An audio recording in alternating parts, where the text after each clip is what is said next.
So could you mention some of the things that your team has found, some of the crazy numbers, including the woman that walked away with about 30 million, right, etc.? Well, we do find it sort of rather odd that there are quite a few people in the bureaucracy who have ostensibly a salary of a few $100,000, but somehow manage to accrue tens of millions of dollars in net worth while they are in that position, which is, what happened at USAID. We're just curious as to where it came from. Maybe they're very good at investing, in which case we should take their investment advice, perhaps. But just there seems to be mysteriously they get wealthy. We don't know why. Where does it come from? And I think the reality is that they're getting wealthy at the taxpayer expense. That's the honest truth of it. So, we're looking at, if you look at, say, Treasury, for example, basic controls that should be in place, that are in place in any company, such as making sure that any given payment has a payment categorization code, that there is a comment field that describes the payment, and that if a payment is on the do not pay list, that you don't actually pay it. None of those things are true currently.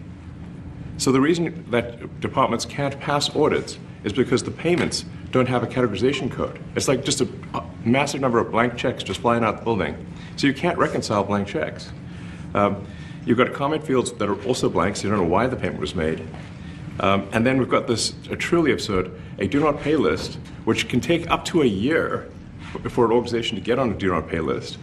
And this, we're talking about terrorist organizations, we're talking about known fraudsters, known aspects of waste, known things that do not match any congressional appropriation, can take up to a year to get on the list, and even once on the list is not used.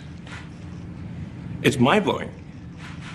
So what we're talking about here, we're really just talking about adding common sense controls that should be present, that haven't been present.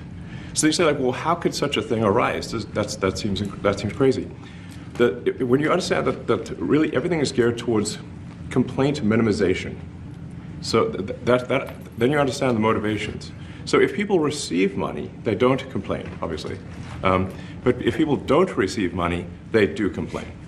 And the fraudsters complain the loudest and the fastest. So then when you understand that, then it makes sense. Oh, that's why everything they approve all the payments at Treasury.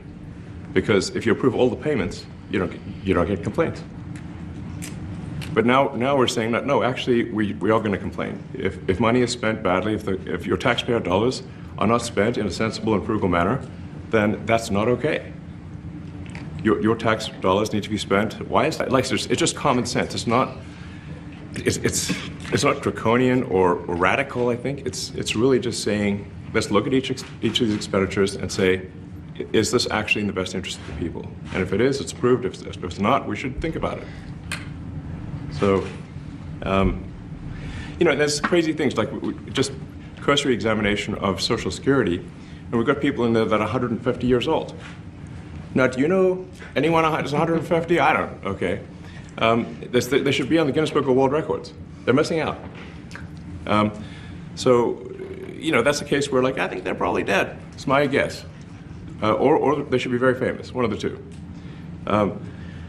And then there are a whole bunch of Social Security payments where there's no identifying information. Well, like, why is there no identifying information? Obviously, we want to make sure that people who deserve to receive Social Security do receive it, and that they receive it quickly and accurately. I'll tell you another crazy thing. So, one of the things is, like, we are trying to sort of right-size the federal bureaucracy, just make sure that this. Obviously, there need to be a lot of people working for the federal government, but not as many as currently. So we're saying, well, okay, if people can retire, with full benefits and everything, that would be good. They can retire, get their retirement payments, everything. And then we were told, this is actually, I think, a great anecdote, because we were told, no, the most number of people that could retire possibly in a month is 10,000. We're like, well, why is that? Well, because all the retirement paperwork is manual on paper. It's manually calculated, then written down on a piece of paper. Then it goes down a mine. And I'm like, what do you mean a mine?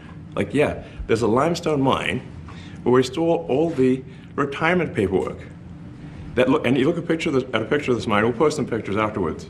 And this mine looks like something out of the 50s because it was started in 1955. So it looks like it's like a time warp.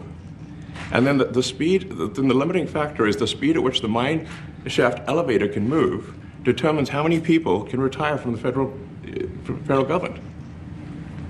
And the elevator breaks down sometimes, and then nobody can retire.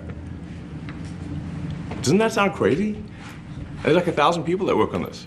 So I think if we can take those people and say, like, you know what, instead of working in a mine shaft and carrying manila envelopes to, boxes in a mine shaft, you could do practically anything else, and you would add to the goods and services of the United States in a more useful way.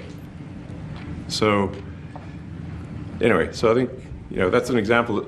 Like at a high level, if you say, like, how do we increase prosperity? Is we get people to shift from roles that are low to negative productivity to high productivity roles. And so you increase the total output of goods and services, which means that there's a higher standard of living available for everyone. That's the actual goal. Everyone's very quiet, by the way. So, are people normally this quiet?